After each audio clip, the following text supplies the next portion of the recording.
سنا اور الحمدللہ ایک بہت بڑا کام حیدرآباد میں اور وطن عزیز کے مختلف ریاست میں شہروں میں انجام دیا جا رہا ہے۔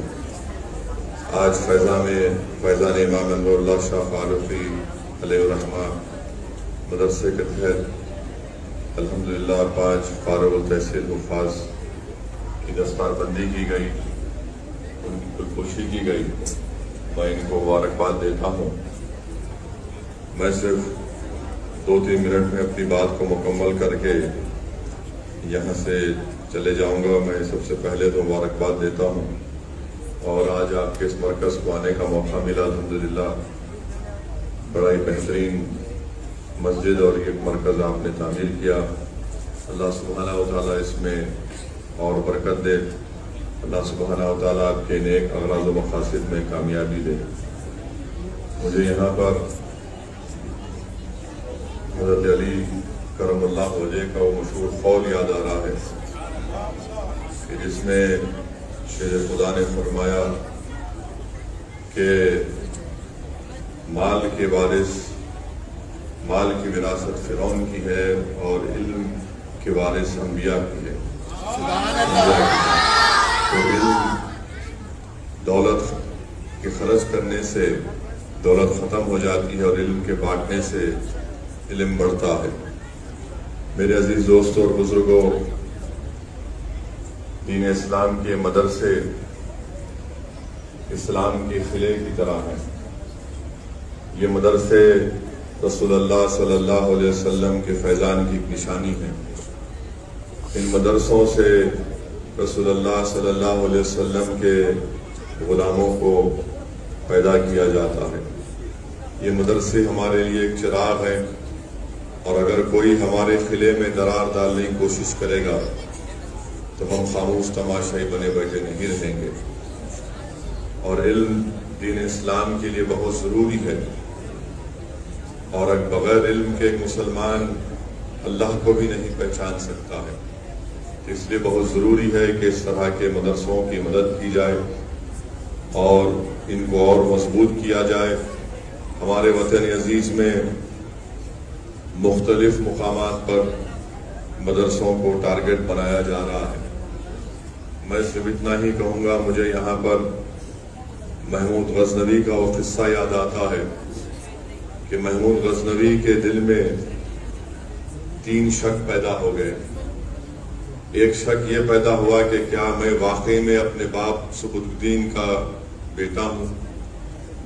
دوسرا، محمود غزنوی کے دل میں دوسرا شک یہ پیدا ہوا کہ کیا واقعی میں علماء انبیاء کے وارث ہیں۔ تیسرا، اس کے دل میں شک پیدا ہوا کہ کیا واقعی میں قیامت ہوگی۔ تو لکھنے والے نے لکھا کہ محمود غزنوی ایک دن رات میں کسی ایک مقام سے گزر رہا تھا۔ ایک غیر مسلم کی دکان تھی، اس میں چراغ جل رہا تھا، اور اس چراغ کے روشن دان سے جو روشنی آتی تھی ایک آگ کی طرح ایک روشنی آتی تھی۔ تو محمود غزنوی نے دیکھا کہ ایک معصوم بچہ بیٹھ کر اپنا سبق پڑھ رہا ہے، اور جب اس کو سبق یاد نہیں آتا تو وہ چراغ کی روشنی کو حاصل کرنے کے لیے چراغ دان کے قریب آتا اور اس کو دیکھتا اور پھر یاد کرتا۔ تو محمود غزنوی نے اس بچے سے پوچھا کہ تم کون ہو؟ اس بچے نے اپنا تعارف کرایا کہ میں فلاں مدرسے میں پڑھتا ہوں اور اپنا سبق یاد کرنے کے لیے یہاں پر اس مقام پر بیٹھتا ہوں۔ تو محمود غزنوی نے اس سے پوچھا کہ کیا تمہارے پاس چراغ نہیں ہے؟ تو بچے نے کہا کہ نہیں، دن میں مدرسے میں پڑھتا ہوں اور رات میں میرے گھر میں چراغ کے لیے تیل کے لیے پیسے نہیں ہیں۔ جب مجھے معلوم ہوا کہ اس دکان سے ایک روشنی ہے، چراغ جلتا ہے، تو میں یہاں پر آتا ہوں۔ تو محمود غزنوی نے کہا کہ بڑا متاثر ہوا اس بچے کے اخلاص سے، اس کی نیک نیتی سے۔ تو محمود غزنوی نے کہا کہ میں آج سے فلاں شخص کو یہاں پر رکھتا ہوں، وہ تم کو لینٹین دے گا، لینٹین کا انتظام کرائے گا اور تیل بھی اس میں مہیا کرا دے گا۔ تو اس بچے کی زبان سے نکلا جزاک اللہ جزاک اللہ۔ تو محمود غزنوی نے کہا کہ مجھے جو اس معصوم بچے کی زبان سے جزاک اللہ کے لفظ کو سنا تو مجھے بڑی ٹھنڈک محسوس ہوئی، سکون محسوس ہوا۔ رات میں محمود غزنوی اپنے گھر کو گئے اور جب ان کی آنکھیں بند ہوئیں تو اللہ سبحانہ و تعالیٰ نے ان کے دل کی نگاہوں کو کھولا۔ رات میں محمود غزنوی کو محمد مصطفیٰ صلی اللہ علیہ وسلم کی زیارت ہوئی اور اللہ کے رسول صلی اللہ علیہ وسلم نے فرمایا کہ محمود تم نے ہماری وارث کے لیے اس کے پڑھنے کا انتظام کیا، قیامت کے دن میں تمہاری سفارش کروں گا۔ اور بلکہ وہ لکھنے والے نے لکھا کہ اللہ کے رسول صلی اللہ علیہ وسلم نے فرمایا ان کے والد کا نام لے کر کہا ہے سعودین کے بیٹے۔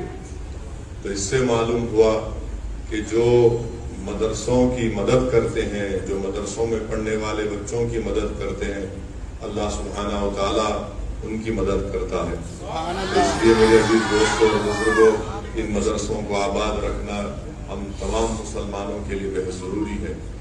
یہ اسلام کا خلا ہے، یہ چراغ انشاءاللہ تعالیٰ صبح قیامت تک روشن اور آباد رہیں گے۔ اسی لیے مشکات شریف کی حدیث میں اللہ کے رسول صلی اللہ علیہ وسلم نے فرمایا کہ ایسے لوگ بھی ہوں گے جو بغیر حساب اور کتاب کے، بغیر عذاب اور بغیر حساب اور کتاب کے جنت کے دروازے تک پہنچ جائیں گے۔ تو رسول اللہ صلی اللہ علیہ وسلم نے فرمایا کہ ایک وہ ہوں گے جو اللہ کی راہ میں شہید ہو جاتے ہیں، دوسرے وہ جو حج کرتے ہیں، حج کے دوران گالی گلوچ نہیں کرتے، فتنہ و فساد نہیں کرتے، تیسرے وہ رہیں گے جو عالم رہیں گے اور بعمل عالم دین ہوگا، چوتھا وہ شخص ہوگا جو سخی ہوگا، جو حلال کی کمائی سے انسانیت کی مدد کرے گا، حق کی مدد کرے گا بغیر کسی شہرت یا کسی کو بتائے۔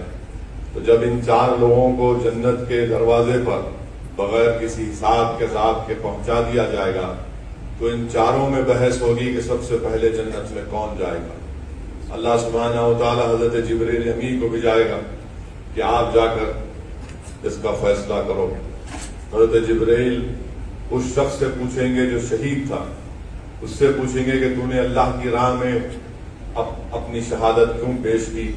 تو وہ کہتا ہے کہ میں نے دین اسلام کی کامیابی کے لیے اور کلمہ حق کی سربلندی کے لیے میں نے اپنے خون کا خطرہ بہایا۔ پھر جبرائیل علیہ السلام اس سے پوچھیں گے کہ تم نے یہ کہاں سے سیکھا، کہاں سے سنا؟ تو وہ کہے گا کہ میں نے ایک عالم کی زبان سے سنا۔ حضرت جبرائیل اس سے پوچھیں گے جو حج پر گئے تھے، اس حاجی سے پوچھیں گے کہ تم نے یہ کہاں سے سنا تھا کہ حج کو جانے والے کے گناہ اس طرح معاف کر دیے جاتے ہیں کہ جیسا کہ اپنی ماں کی پیٹ سے بھی پیدا ہوا ہے؟ وہ حاجی کہے گا کہ میں نے ایک عالم دین کی زبان سے سنا تھا۔ پھر حضرت جبرائیل اس سخی سے پوچھیں گے کہ تم نے اللہ کی راہ میں انسانیت کے لیے یہ زکوٰۃ، صدقہ اور پیسے کیوں بانٹے؟ تو وہ کہے گا کہ میں نے ایک عالم دین کی زبان سے سنا تھا۔ تو جبرائیل امی، مشکات شریف کے حدیث کے الفاظ ہیں، جبرائیل امی کہیں گے کہ ایک عالم کا ادب ملوز رکھو، یہ عالم استاد ہوتا ہے۔ تو عالم پکار کر کہے گا کہ نہیں، میں یہ علم اس لیے حاصل کیا تھا کیونکہ اس سخی نے اپنی سخاوت کے ذریعے اس میرے مدرسے کو، مجھے عالم بننے میں مدد کی۔ تو اللہ فرمائے گا کہ پہلے جنت میں جو جائے گا وہ سخی ہوگا جس نے مدرسوں کو، علماؤں کی مدد کی تھی۔ تو میرے عزیز دوستوں اور بزرگوں، علماء کرام کی زبانوں سے میں نے سنا ہے کہ اللہ سبحانہ و تعالیٰ نے رسول اللہ صلی اللہ علیہ وسلم کو دنیا سے اگر کسی چیز کو مانگنے کو کہا ہے وہ علم کی زیادتی کو۔ تو اس لیے ہم قرآن کی آیات پڑھتے ہیں کہ جس میں اللہ سبحانہ و تعالیٰ فرماتا ہے کہ اے میرے حبیب، آپ مجھ سے علم کی زیادتی طلب کیجئے۔ تو میرے عزیز دوستوں اور بزرگوں، قابل مبارکباد ہیں وہ لوگ، وہ بچے، وہ ماں باپ اور وہ مدرسے کے تمام ذمہ داران جو ان مدرسوں میں تعلیم حاصل کرنے والے ان ننھے اور منھے بچوں کو حافظ بنا رہے ہیں، عالم دین بنا رہے ہیں، تاکہ وہ لوگ انسانیت کو سمجھا سکیں، جہالت سے ان کو نکال سکیں، فتنہ اور فساد برپا کرنے والوں سے لوگوں کو بچا سکیں، تو مبارکباد دیتا ہوں دعوت اسلامی کے تمام ذمہ داروں کو۔ میں معذرت چاہتا ہوں، مجھے ایک اور میٹنگ میں جانا ہے، مگر الحمدللہ یہاں پر آ کر، یہاں پر دیکھ کر آپ کی تمام تفصیلی جو کارنامے ہیں، جو آپ کی محنتیں ہیں، جس کا ایک خلاصہ یہاں پر آپ نے پیش کیا، میں صرف اللہ سے دعا کر سکتا ہوں کہ اللہ سبحانہ و تعالیٰ آپ کے اس مقصد میں آپ کو کامیابی دے۔ وآخر دعوانا الحمدللہ رب العالمین۔